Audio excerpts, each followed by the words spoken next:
Assalamualaikum warahmatullahi wabarakatuh. Perkenalkan, nama saya Watar Idiana Astuti dari kelas A1 Manajemen NPM 2011015. Di sini saya akan mempresentasikan tugas penganggaran perusahaan. Proposal usaha mainan anak. Mainan anak merupakan salah satu produk yang tidak pernah sepi peminat.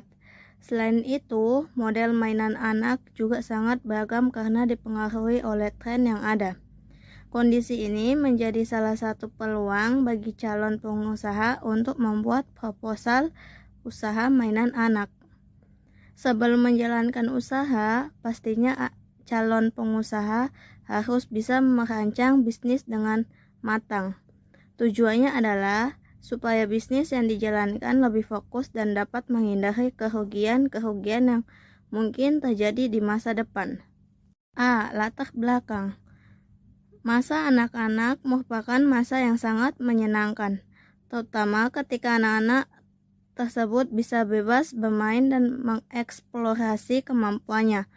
Mainan bisa merangsang perkembangan kreativitas dan kecerdasan anak. Terlebih lagi, periode pertumbuhan, perkembangan psikomotorik anak dapat dirangsang dengan jenis permainan yang beragam. Walaupun terlihat sebagai hiburan saja, untuk menghindari anak kecil merasa bosan. Mainan sebenarnya memiliki banyak manfaat untuk anak. Tidak hanya diketahui oleh orang tua, mainan bisa meningkatkan kemampuan akademis anak. Belajar adalah hal yang penting, tetapi supaya anak bisa belajar dengan nyaman, maka anak juga memerlukan waktu untuk istirahat dan bermain. Oleh karena itu, supaya manfaat yang didapatkan menjadi optimal, orang tua harus berperan aktif. Mainan juga biasanya disesuaikan dengan perkembangan usia anak. Misalnya, mainan untuk bayi berusia 3 bulan akan berbeda dengan mainan untuk anak berusia 1 tahun. Kebutuhan terhadap mainan tersebut membuat usaha mainan anak memiliki prospek yang cukup bagus. Manfaat dan tujuan usaha. Tujuan dari usaha bisnis mainan adalah sebagai sumber penghasilan untuk memperoleh keuntungan.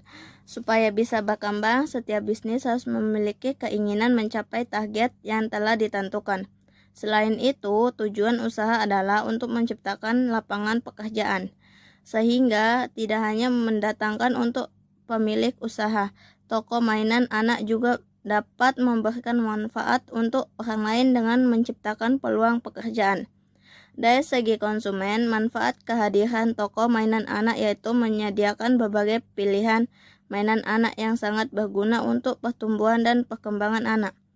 Tidak hanya itu, mainan yang dijual juga memiliki kualitas terjamin sehingga tidak menimbulkan kekhawatiran untuk konsumen. Prospek usaha mainan anak. Kebutuhan dan keinginan masyarakat terhadap mainan anak selalu ada dan meningkat. Hal ini membuat usaha mainan anak memiliki prospek usaha yang cerah. Selain itu, perkembangan teknologi juga membuat permintaan terhadap mainan anak yang bervariasi semakin tinggi.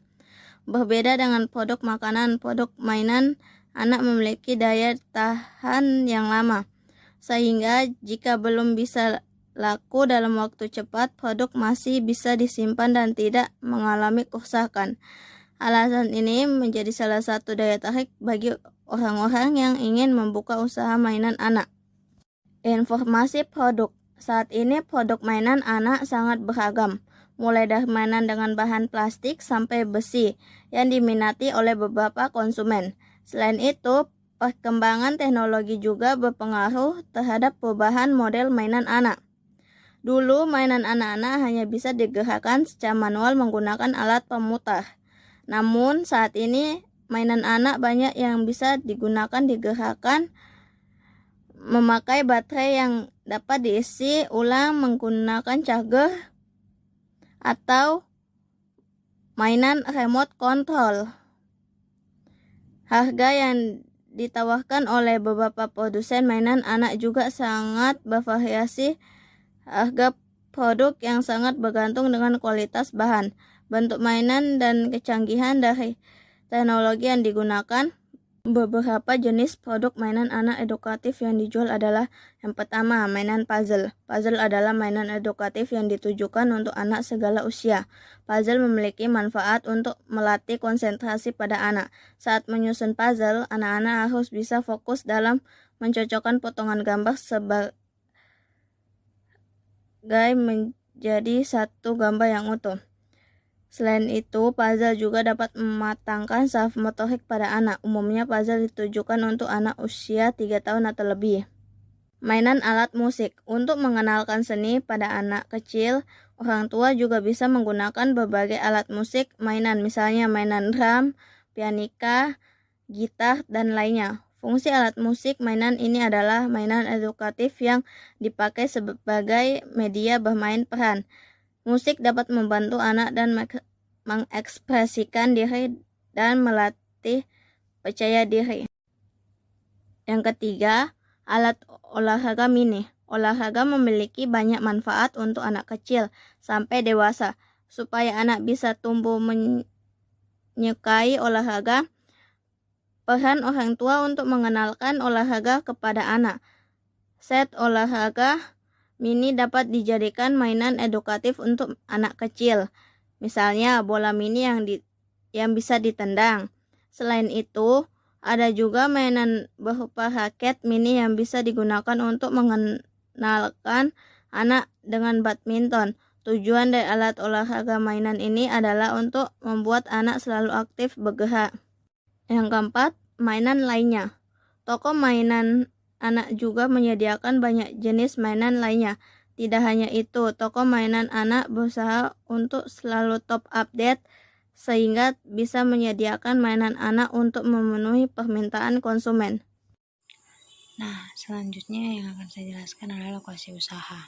Nah, pemilihan lokasi usaha ini sangat penting untuk mainan anak Nah, lokasi usaha harus merupakan tempat yang strategis dan dilalui oleh banyak orang, terutama orang tua. Lalu ada target pasar. Nah, target pasar ini untuk usaha mainan anak yang dituju adalah konsumen yang perekonomian sedang ke atas. Konsumen dari mainan anak-anak adalah para orang tua yang memiliki anak kecil. Tujuannya itu untuk apa? Tujuan orang tua membelikan mainan untuk anaknya adalah sebagai fasilitas pendidikan yang menyenangkan untuk beberapa anak dan menyenangkan harinya. Selain orang tua, pasar yang dituju adalah fasilitas pendidikan anak. Lalu ada strategi pemasaran. Ini sangat mudah untuk menemukan toko mainan anak sehingga pelaku usaha harus bisa kreatif dalam memilih strategi pemasaran yang sesuai. Nah, lalu ada pemilik usaha dapat membuat website toko atau media sosial untuk mempromosikan mengenalkan produk mainan anak yang dijual. Selain promosi, akun media sosial yang bagus juga memiliki beberapa konten edukatif untuk para pengikutnya. Ini analisis ekonominya dari modal awal, asumsi peralatan sampai biaya operasional juga ya.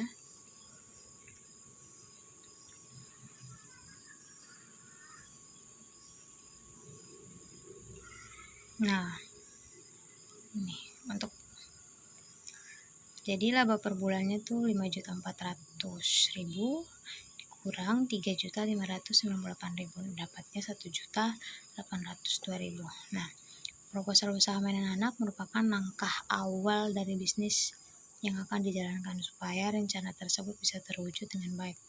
Pelaku usaha harus melakukan suatu tindakan nyata, yaitu membuka usaha, karena kenyataan di lapangan bisa berbeda dengan proposal. Oke, sekian dari saya. Kurang dan lebihnya mohon dimaafkan. Wassalamualaikum warahmatullahi wabarakatuh. Sekian penjelasan dari presentasi kami. Apabila ada kesalahan atau kekurangan, mohon dimaafkan. Wassalamualaikum warahmatullahi wabarakatuh. Terima kasih.